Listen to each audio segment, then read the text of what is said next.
அனைவருக்கும் கணித வணக்கம். இப்போ பார்க்க போகிறது 7ஆம் வகுப்புக்குரிய கணக்கு பயிற்சி 5இல் 6. அதில் 11வது கணக்கு பார்க்க போகிறோம். ஒய்யின் மதிப்பை காண்க அப்படின்னு சொல்லி கொடுத்துருக்காங்க.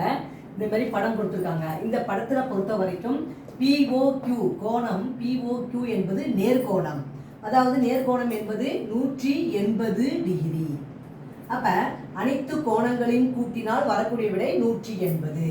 அப்போ எப்படி எழுதுறோம் பாருங்க. கொடுக்கப்பட்ட கோணங்களை மட்டும் எழுதுறேன்.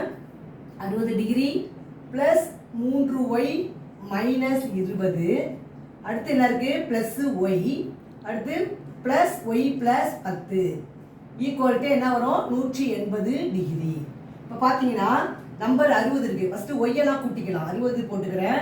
ப்ளஸ் 3y, இங்கே ஒரு ஒய் 4, 4 1 5y இருக்கு, 5y. அடுத்து minus 20 plus 10 equal to 180 degree. இப்போ பாருங்க நம்பர்லாம் கூட்டிக்கிறோம். 5y போட்டுக்கிறேன். 60 10 70, 70ல் மைனஸ் 20, 70ல் 20 கழிச்சோம்னா 50. அப்போ plus 50 degree equal to 180 degree. இப்போ 5y ஈக்குவல் டு 180 டிகிரி அப்படியே போட்டுக்கிறோம். இந்த 50 வலது பக்கம் கொண்டு போகும் பொழுது மைனஸ் 50ஆக எழுத வேண்டும்.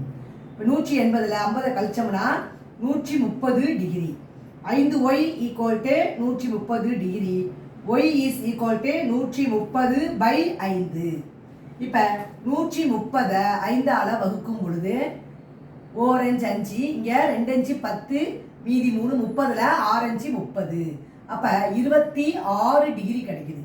therefore y இன் மதிப்பு இஸ் ஈக்குவல் டு 26 டிகிரி. இந்த கணக்குக்குரிய விடை வந்து 26 டிகிரி. புரிஞ்சுங்களா?